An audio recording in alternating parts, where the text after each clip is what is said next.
All right, welcome back for my final video with Ali Abdaal's 7-video challenge.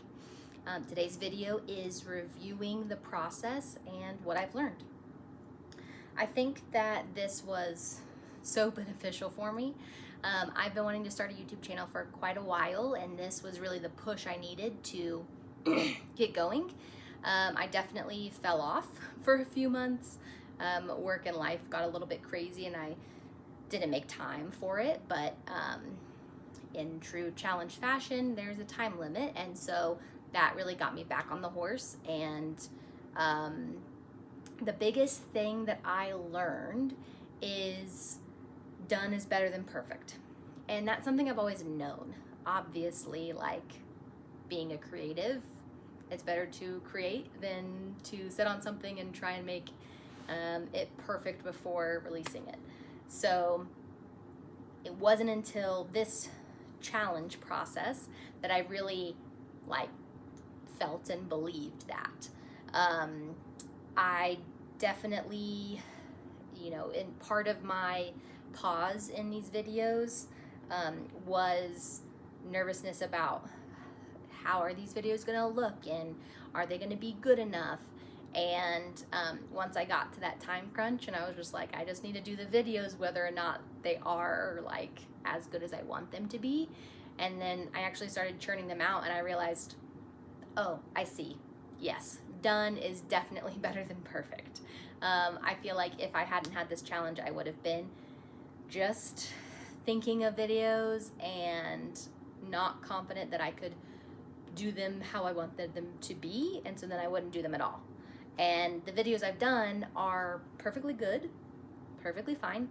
I do think I can get much better with my editing and mix up my style of video, my shooting angles, put in more B-rolls and graphics stuff. I can definitely jazz up the editing, and I want to, but not being able to do that currently doesn't need to stop me from making videos and publishing them. I really did feel like, I don't know, there's gonna be some sort of judgment on them, but there hasn't been.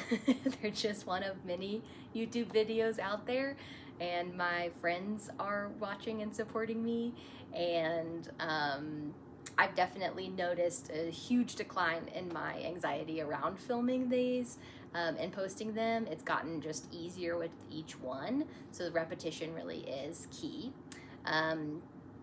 Finally, I think that my ability to talk to the camera has gotten so much better in my editing that I have been doing. I'm cutting out a lot more, or I'm cutting out a lot less buts and ums and pauses. So it feels like I'm just more comfortable and talking more freely, which feels really good. Now, up next, I'm about to leave for a retreat, so I'll be gone basically for 2 weeks. And then when I get back, I have some ideas to keep going. What I've found most beneficial from this is definitely the timeline, that deadline of having to complete by a certain time pushed me to just get it done. And then also the prompts have been really helpful. The seven different challenges had a wide variety of things to really get me to try a wide range of videos. And I think that having both the time frame and the prompts, the challenges, were really, really helpful for me.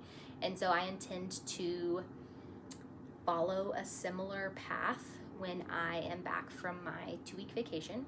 My 2 ideas are either kind of do the 7-video challenge again and just mix it up and do different topics for the prompts.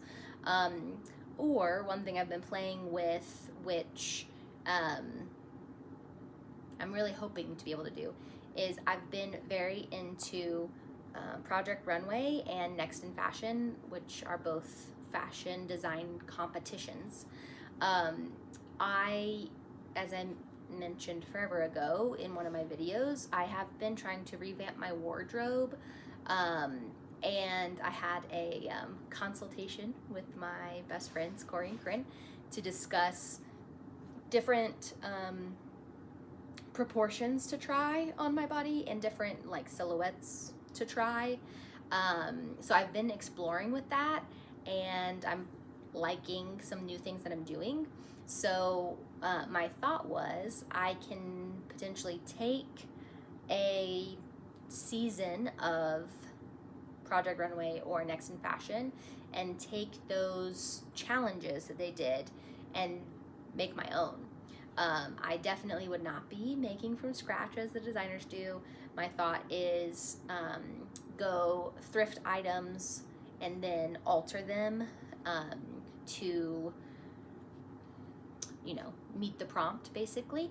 I think that would be a really fun challenge, both for creative reasons, but then also because then I would have potentially cool pieces to wear. It would help expand my wardrobe.